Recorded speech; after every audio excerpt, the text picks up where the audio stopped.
Everyone, welcome back to another Traveler's Notebook process video. Today I'm going to be working on my daughter's Traveler's Notebook.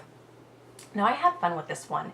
I went through my collections and I really haven't used the Pure from Crate Paper from years ago. And so I picked a paper that I liked and I made two of them so that way it could be also in my son's insert. And when I was looking through the rest of the products for that collection, I realized I wasn't going to use anything else.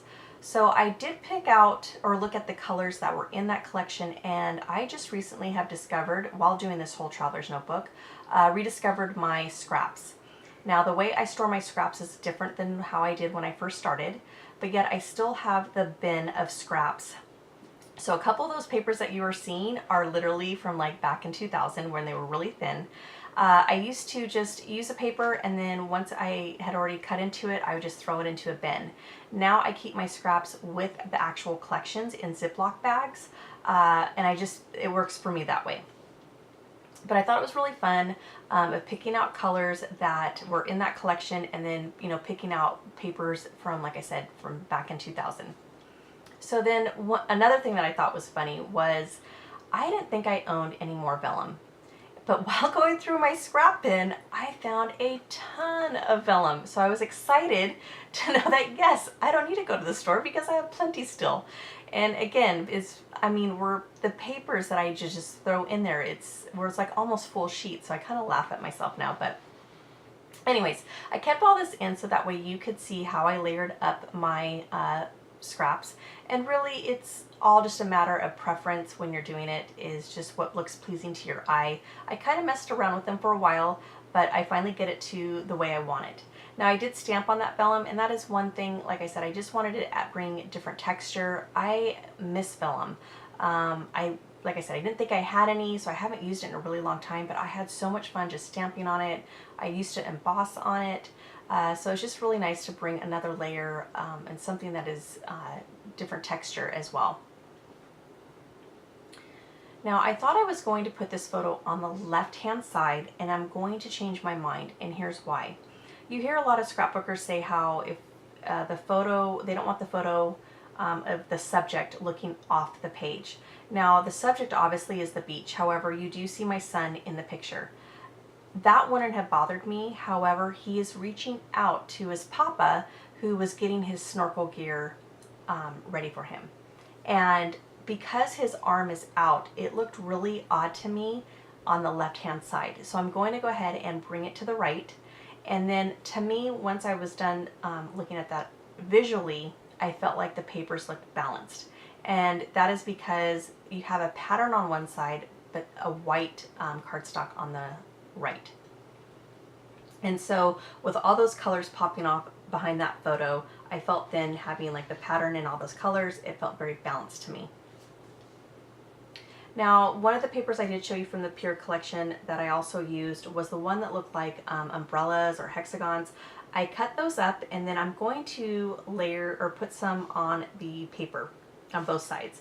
Now, when I first did this, I felt like it looked too busy. It made the papers look too heavy.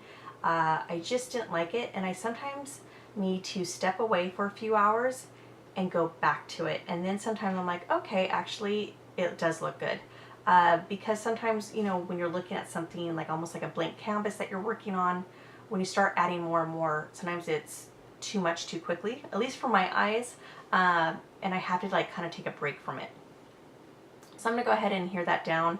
And then one thing that I can say is that I kind of regret, and that is the chevron paper. I really wish I would have not glued it down so quickly, because I wanted to stamp on that paper, and I probably could have gotten away with it, but it's already glued down. So if I made a mistake, I would have to use that other paper and that I cut that was the same size, and which I could have. However, I just didn't want to make any mistakes. So from now on, because I'm so new to this whole Traveler's Notebook, I definitely want to do all my stamping before I adhere the paper down. Now I made a mistake on this one. I have added a little tab sticker, and when I went to put the stamp on it, it's so mini. It's actually the same stamp that I used for my dates. It was by Studio Calico and it said one for the books. When I went to roll on it, because the sticker is slick, it kind of messed up the stamp. So what I did was I stamped it on a little piece of white paper and then I trimmed it down to the exact size that it needs to be, and you can't even tell. That's me showing you. And then next I'm going to add my title, and my title is going to be the name of the beach. Another thing I could say about adhering stuff down so quickly is I wanted to have the title in the middle of the page. Now obviously I can't do that because the picture and all the layers of the paper on the right hand side would not be lined up. So in order to balance that, I had to figure out where I wanted to move the title then. And so I'm going to mess around with it for a little bit. I thought about just putting it on the photograph, and that looks good there too. I don't like it on the white cardstock. You see how I put it in the center? I'm like, no, it does not look good. It's not lined up. So I'm trying to just mess with it. And I wasn't sure how much journaling I was going to have, because if I had a big enough journal, then I could have actually put the title on the photograph. Thought about putting it up there. Instead, I'm going to actually put it in the bottom left-hand side. I like that a lot better. And then I'm going to go to my vellum because, like I said, kind of after rediscovering my vellum again, I am finding a new love for it. And I'm going to print my journaling, and then I'm going to run it through my Xyron. Anyone still has their old Xyron? I love that thing from back in, it's a 510. I find that adhering all of it, I'm able to adhere the vellum, and you cannot see the adhesive because everything has adhesive on the back. So that is something that I am going to definitely keep out now that I'm playing with vellum again. I thought I was done, and I think I even gave a quick wave, but then I went back to a lot of products that I pulled, and I found this one by Ellie's Studio, and it said celebrate because we were definitely celebrating.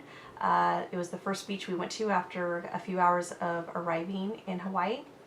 And I'm going to go ahead and add that there, and I'm going to call that layout done. Thank you so much for joining me today. I hope you guys enjoyed this process video. If you did, if you don't mind, give me a thumbs up. And if you're new to my channel, I would love to have you here, so go ahead and hit that subscribe button so you don't miss out on anything. All right, everyone, have a great night. Bye.